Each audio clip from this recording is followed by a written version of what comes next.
मैं YouTube page astro Naresh पर आपका स्वागत है। नमस्कार, मैं हूं नरेश कुमार। सबसे पहले उन दर्शकों का धन्यवाद जिन्होंने पेज को सब्सक्राइब किया है, पेज के वीडियोस को शेयर कर रहे हैं, लाइक कर रहे हैं और कमेंट बॉक्स में हमें अपनी राय भी लगातार भेज रहे हैं।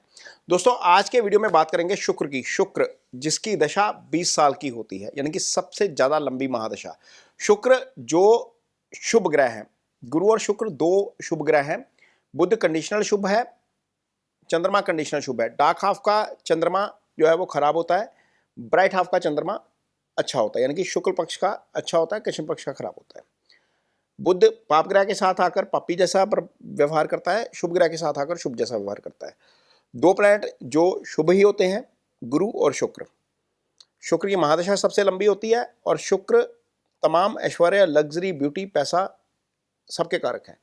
जब ये ग्रह आपकी कुंडली में या आपके कुंडली में या आपकी राशि से शुभ गोचर में चलता है तो आपको अल्टीमेटली उसके अच्छे फल मिलते हैं। मटेरियलिस्टिक वर्ल्ड में शुक्र का अच्छा होना बहुत जरूरी है, ट्रांजिट में भी, आपके कुंडली में भी। तो यहां पर शुक्र आ जाएंगे मेष राशि में। ये 25 मार्च को हो रहा है, 19 अप्रैल तक शुक्र मेष राशि में रहेंगे। बुध और शुक्र दो ग्रह हैं जो नंगी आंख से भी नजर आते हैं, इसलिए इनका प्रभाव ज्यादा होता है। सूर्य का प्रभाव होता है ना, चंद्रमा का प्रभाव होता है। चंद्रमा जब ज्वार भाटा आ जाता है पूर्णिमा के दिन, तो चंद्रमा सीधे तौर पर प्रभावित करता है। हमारी बॉडी में 90% से 70% पानी है। सूर्य का प्रभाव सीधा होता है हमारे ऊपर, फसलों के ऊपर, वनस्पति के ऊपर, नेचर के ऊपर। ये दो ग्रह तो सीधे प्रभावित करते हैं। दो ग्रह जो सीधे नजर आते हैं, शुक्र और बुध, इनर सर्कल के प्लैनेट इनको बोलते हैं। शुक्र आपको सूर्य के इर्द गिर्द ही नजर आएगा, ये दोनों ग्रह आपको ज्यादा दूर नजर नहीं आएंगे।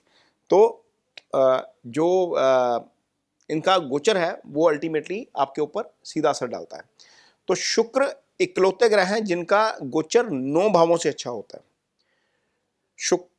सूर्य का, राहु का, केतु का 4 घरों से अच्छा होता है, मंगल का 3 घरों से अच्छा होता है, शनि का 3 घरों से अच्छा होता है, चंद्रमा का 6 घरों से अच्छा होता है। लेकिन शुक्र इकलौते ग्रह हैं जिनका 9 भावों से गोचर अच्छा होता है। इसका मतलब यह है कि ये जो गोचर मेष राशि में हो रहा है, ये 9 राशियों के लिए अच्छा हो जाएगा। और ये इकलौते ग्रह हैं जिनका 12वें का गोचर भी अच्छा होता है, अष्टम का गोचर भी अच्छा होता है, छठे, 7वें और 10वें का गोचर अच्छा नहीं होता। तो मेष राशि के लिए गोचर हो रहा है, मेष राशि में गोचर हो रहा है, तो अल्टीमेटली राशि के स्वामी आपका जो मंगल है वो आपकी राशि के शुक्र जो है वो आपकी राशि के ऊपर से रहेंगे। अब राशि के ऊपर से कौन आ रहा है? दूसरे भाव का स्वामी। दूसरा भाव क्या होता है? धन का भाव, यानी कि धनेश आपकी राशि के ऊपर आ जाएगा। सप्तम को देखेगा, 7th हाउस पे वहां पर अपनी राशि पड़ी हुई है। तो सप्तम क्या है? आपके पार्टनर का भाव है। सप्तम आपके लाइफ पार्टनर का भी भाव है। जिनकी शादी नहीं है उनके लिए शादी के लिए दरवाजे खोल देगा, धन की वृद्धि करेगा, क्योंकि कुटुंब भाव भी है वो, जो धन का भाव है वो कुटुंब का भाव भी है, वहां पर भी वृद्धि कर सकता है। तो अल्टीमेटली आपके लिए ये चीजें अच्छी रहेंगी। मेष राशि के जातकों के लिए शुक्र का प्रभाव आपकी राशि के ऊपर ये आपके लिए अच्छा है, तो आपको इसके अच्छे फल मिलेंगे। और निश्चित तौर पर इसका आपको पैसे के रूप में, फैमिली के रूप में, पार्टनर के रूप में, लाइफ पार्टनर के रूप में फायदा होगा। कहीं ना कहीं से आपको जरूर इसका फायदा जरूर मिलेगा, क्योंकि ये शुभ गोचर में आ गया। अब अगली राशि जिसके लिए अच्छा हो रहा है वो है वृषभ राशि। हालांकि राशि का स्वामी है, अपने से 12वें चला गया, विदेश यात्रा की स्थिति ला सकता है। इन दिनों में विदेश से संबंधित कोई अच्छा फल आपको मिल सकता है। राशि का स्वामी है, 12 चला गया, छठे को देख रहा है, अपनी राशि को देख रहा है। तो छठा रोग, ऋण, शत्रु का भाव है। कहीं पैसा फंसा है तो वहां से आ सकता है, और कहीं कर्ज वाली स्थिति है तो वहां पर हो सकता है कुछ ना कुछ निपटारा होता हुआ नजर आए। कोई फिजिकल इशू है तो वहां पर चीजें थोड़ी सी ठीक हो सकती हैं। तो ये एक तरीके से अच्छा हो जाएगा वृषभ राशि के जातकों के लिए भी। अगली राशि है मिथुन राशि। मिथुन राशि से कहाँ आएगा? ये आपके 11 आ जाएगा, यानी कि एलिवेशन के भाव में, तरक्की के भाव में, आय के भाव में, कर्म के फल के भाव में, इच्छाओं की पूर्ति के भाव में। तो यहाँ पर 11वें भाव का शुक्र का गोचर अच्छा है। यहाँ पर शुक्र बैठेंगे तो सीधी दृष्टि से देखेंगे 5वें भाव को, यानी कि सप्तम दृष्टि से 5वें भाव को देखेंगे। 5वां रोमांस का भाव है, 5वां निश्चल प्रेम का भाव है, 5वां बुद्धि विवेक का भाव है, 5वां हायर एजुकेशन का भाव है। तो यहाँ पर 5वें भाव से संबंधित फल मिलते हुए नजर आएंगे। लाइफ में कोई नहीं है तो कोई आ सकता है। यहाँ पर पंचम में अपनी राशि पड़ी हुई है, तुला राशि, तो यहाँ पर वो तुला एक्टिव हो जाएगी। संतान नहीं है तो संतान के योग बन रहे हैं यहाँ पर।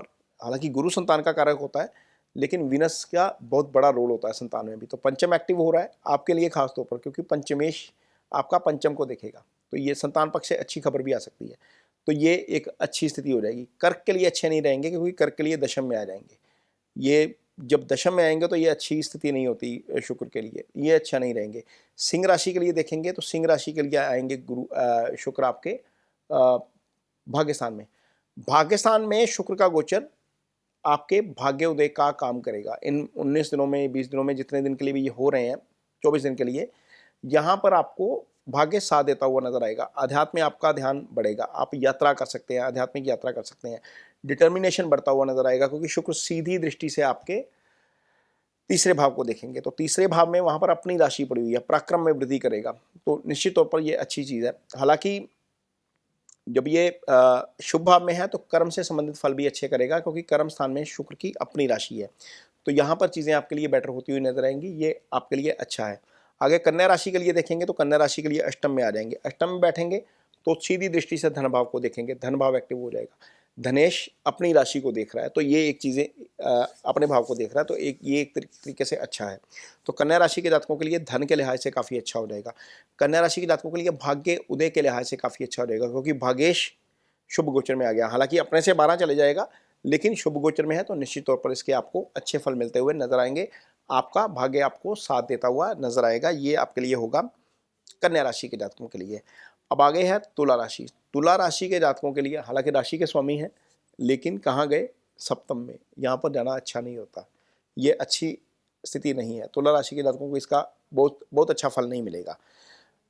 इसके बाद वृश्चिक आएगी। वृश्चिक के लिए छठे आ जाएंगे। छठे जाना भी अच्छा नहीं होता। इसका शुक्र का छठे जाना इसलिए अच्छा नहीं होता क्योंकि शुक्र छठे भाव में नीच के हो जाते हैं कालपुरुष की पत्रिका में। सप्तम में इसलिए अच्छा नहीं है क्योंकि सप्तम में जब आते हैं तो इच्छाओं को जागृत कर देते हैं, बहुत ज़्यादा इच्छाएं जागृत हो जाती हैं। व्यक्ति का ध्यान मटेरियलिस्टिक चीज़ों की तरफ ज़्यादा चला जाता है, काम की तरफ कम होता है। तो थोड़ा सा आपका व्यवहार उस तरह का हो जाता है। आप समझ सकते हैं मैं क्या कहना चाह रहा हूँ। शुक्र जो है वो शुक्राचार्य राक्षस गुरु हैं, वैसी वृत्ति हो जाती है जब 7th में आते हैं। तो 7th का इसलिए अच्छा नहीं माना गया। अब आगे आएंगे वृश्चिक राशि, उसके लिए भी अच्छा नहीं है। धनु राशि के लिए फिर अगेन वो अच्छा हो जाएगा क्योंकि धनु राशि के लिए कहाँ आएगा, पंचम में। पंचम में आएगा तो पंचम बुद्धि विवेक का भाव, संतान का भाव, पंचम इजी गेन का भाव, पंचम से आपकी हायर एजुकेशन आती है। ये इन सारे एरियाज में आपकी हेल्प करेगा। पंचम में बैठेगा तो सीधी दृष्टि से 11वें को एक्टिव करेगा। 11वां क्या है, तरक्की का भाव है, कर्म के फल का भाव है, आय का भाव है। तो यहाँ पर धनु राशि के जातकों के लिए शुक्र का गोचर पंचम का अच्छा हो जाएगा। वैसे भी पंचम त्रिकोण का भाव होता है, त्रिकोण का दूसरा सबसे शुभ भाव। कुंडली का सबसे शुभ भाव 9th होता है, दूसरा सबसे शुभ भाव 5th होता है। तो 5th में शुक्र का गोचर, शुभ ग्रह का गोचर 11वां एक्टिवेट हो गया, ये स्थिति आपके लिए अच्छी है। और यहाँ पर अच्छा इसलिए भी ज़्यादा हो जाएगा क्योंकि आय भाव में तुला राशि पड़ी है, अपनी राशि। तो यहाँ पर चीज़ें आपके लिए बेटर हो जाएंगी, ये स्थिति अच्छी है। छठे भाव के भी अच्छे फल मिलेंगे क्योंकि छठा भाव भी शुक्र का भाव हो जाता है यहाँ पर। तो छठा भाव रोग का, ऋण का, शत्रु का भाव है, इसके भी आपको अच्छे फल मिलते हुए नजर आएंगे। आगे जो राशि आएगी मकर, उसके लिए भी शुक्र का गोचर अच्छा है क्योंकि मकर राशि के जातकों के लिए शुक्र जो है वो राशि के मित्र हैं। अब मकर राशि की पत्रिका बनाएंगे ना तो पंचमेश हो जाते हैं शुक्र। तो पंचमेश शुक्र का शुभ गोचर में आकर केंद्र में बैठना प्रॉपर्टी दिलाने का काम कर सकता है, माँ की हेल्थ से संबंधित चीज़ें ठीक कर सकता है। और सीधी दृष्टि से कर्म भाव को देखेगा तो कर्म में वृद्धि करेगा, यानी कि आपके कारोबार में वृद्धि करेगा। आय स्थान आपके कर्म स्थान के ऊपर आपका डोमिनेंस बढ़ाएगा, आपका प्रभाव बढ़ाएगा। तो निश्चित तौर पर यहाँ पर शुक्र का गोचर धनु राशि के जातकों के लिए, मकर राशि के जातकों के लिए भी अच्छा हो जाएगा। तो मकर राशि के बाद आती है कुंभ राशि। कुंभ राशि के लिए शुक्र वैसे योगा कारक है। योगा कारक इसलिए हो जाते हैं क्योंकि कुंभ राशि के लिए शुक्र की एक राशि आती है वृषभ राशि, चौथे भाव में, ये केंद्र का भाव है। दूसरी राशि आती है तुला राशि, भाग्यस्थान में, ये त्रिकोण का भाव है। तो एक केंद्र और एक त्रिकोण, दोनों का स्वामी आपके लिए शुभ गोचर में। और जो कुंभ राशि है, कुंभ राशि के चूंकि शनि की राशि है तो भाग्यस्थान का भी एक्टिव होना और 4th हाउस का भी एक्टिव होना, प्रॉपर्टी के चांसेस भी बन सकते हैं, आपके धार्मिक स्थल की यात्रा के चांसेस भी बन सकते हैं। तो ये एक अच्छी स्थिति है आपके लिए, ये बहुत अच्छा गोचर हो जाएगा। अगली राशि है आखिरी राशि मीन राशि। मीन राशि के जातकों के लिए शुक्र इसलिए अच्छा हो गया क्योंकि शुक्र धन भाव में चला जाएगा। धन भाव से में बैठकर धन के फल करेगा, धन की वृद्धि करेगा। अष्टम को देखेगा, आपके छुपे हुए धन, यानी कि जहाँ पर आपका नहीं बनता हक, वहाँ से भी आपको कुछ ना कुछ आ सकता है। जो लोग ये काम करते हैं, सीक्रेट सर्विस का काम करते हैं, उनके लिए शुक्र अच्छा हो जाएगा। जो लोग रिसर्च से जुड़ा हुआ काम करते हैं उनके लिए शुक्र अच्छा हो जाएगा। तो यहाँ पर मीन राशि के जातकों के लिए तीसरा भाव, भाई से संबंधित फल जो है वो आपको अच्छे मिल सकते हैं। छोटे भाई से संबंधित पराक्रम में वृद्धि हो जाएगी, क्योंकि तीसरे भाव के स्वामी शुक्र हैं तो वो शुभ गोचर में है। तो अल्टीमेटली ये 9 राशियां हैं जिनके लिए अच्छा हो जाएगा। बाकी 3 राशियां जिनके लिए अच्छा नहीं है उनके लिए, उनके बारे में तो वैसे भी बता दिया।